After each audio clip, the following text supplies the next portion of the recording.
નમસ્કાર દોસ્તો, અમીરી આવતા પહેલાં 21 શુભ સંકેતો મળવા લાગે તો સમજી જજો કે તમે અમીર બનવાનો છે. ક્યારેક આ સંકેત મળશે તેને અવગણતા નહીં. આ સંકેત શું દર્શાવે છે? તમારા જીવનમાં કોઈ મોટું સુખદ પરિવર્તન આવવાનું છે અને બહુ જલ્દી તમારા ઘરમાં લક્ષ્મીનું આગમન થશે અને દેવી લક્ષ્મી બહુ જ જલ્દી તમારા ઘરમાં પધારવા જઈ રહ્યા છે. તો અમીરી આવવાના આ 21 લક્ષણ વાસ્તુશાસ્ત્ર અનુસાર એવું કહેવામાં આવે છે કે જ્યારે કોઈ વ્યક્તિ ધનવાન બનવાનો હોય ત્યારે પ્રકૃતિ તેને કેટલાક ખાસ સંકેત આપે છે. તો દોસ્તો, આપણે આજે આ ખાસ સંકેત જોઈશું કે કયા સંકેત છે કે આપણને અમીરી આવવાના પહેલાં આપણને મળે છે. માતા લક્ષ્મીને પ્રસન્ન કરવા માટે લોકો ઘરમાં વિવિધ ઉપાયો કરતા હોય છે. એવી માન્યતા છે કે ઘરમાં દેવી લક્ષ્મીની કૃપા હોય ત્યાં કેટલાક શુભ સંકેતો જોવા મળે છે. અને આપણા હિન્દુ ધર્મમાં તો લક્ષ્મીને ધનની દેવી કહેવામાં આવે છે.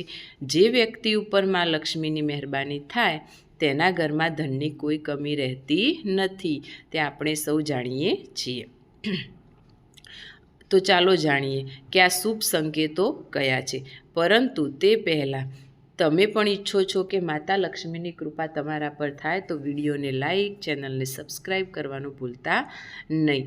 તો ચલો આપણે જોઈએ.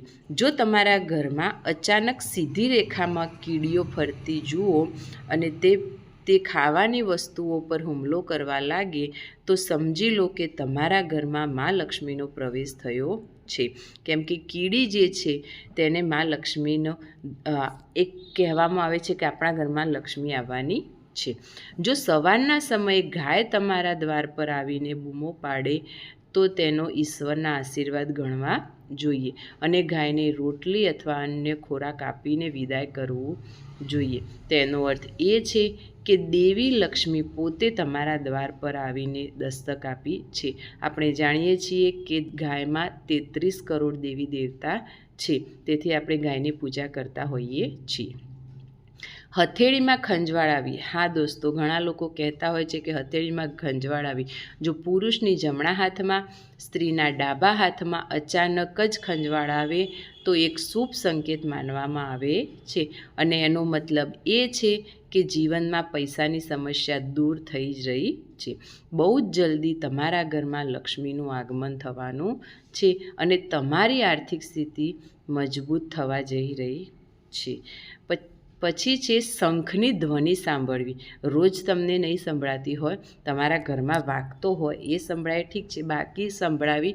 સવારે ઉઠતાની સાથે શંખનો અવાજ, જો શંખનો અવાજ સાંભળવા મળે તો સારા ફેરફારોનો સંકેત માનવામાં આવે છે. માત્ર તમારો સમય, ખરાબ સમય તમારા સમયમાં પરિવર્તન થશે અને મોટી ઉપલબ્ધિ તમારા હાથ લાગી શકે છે. જો તમારા ઘરના મુખ્ય દ્વારની બહાર આંકડાનો છોડ આપમેળે ઉગે તો તેને તમારે શુભ સંકેત છે, જેનો અર્થ એ છે કે તમારા ઘરમાં બહુ જલ્દી ધનનું આગમન થશે. દરેકના ઘરના સામે આંકડો ઉગતો નથી. પછી છે તમારા ઘરમાં બિલાડીના બચ્ચાને જન્મ આપો. જી હા દોસ્તો, બિલાડી કોઈના પણ ઘરમાં જન્મ આપે બચ્ચાને તો એના ઘરમાં ધનની વર્ષા થાય છે એવું કહેવામાં આવે છે. અને તમારા ઘરની કોઈ કિંમતી વસ્તુ છત પર પડી જાય, કોઈ પક્ષી જે હોય તમારા ઘરની છત પરથી કિંમતી વસ્તુ પાડે તો તેને પણ શુભ સંકેત માનવામાં આવે છે કે હવે તમારા જીવનમાં આર્થિક સ્થિતિ સુધરવાની છે.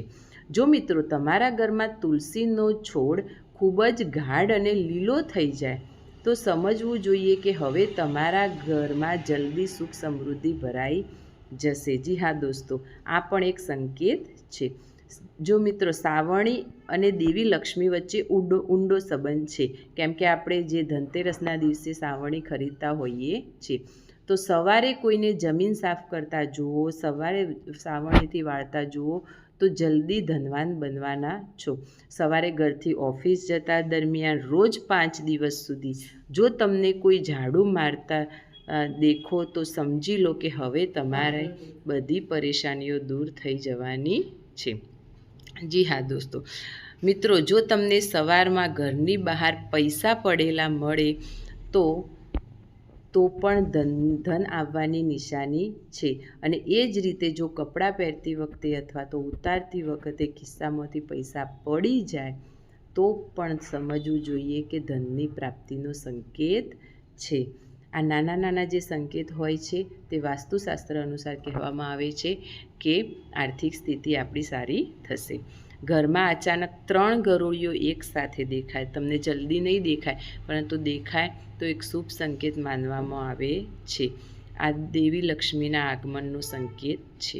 જો ગરોળી એકબીજાનો પીછો કરતા જોવા મળે તો પણ ઘરની ઉન્નતિનો સંકેત જોવા મળે છે.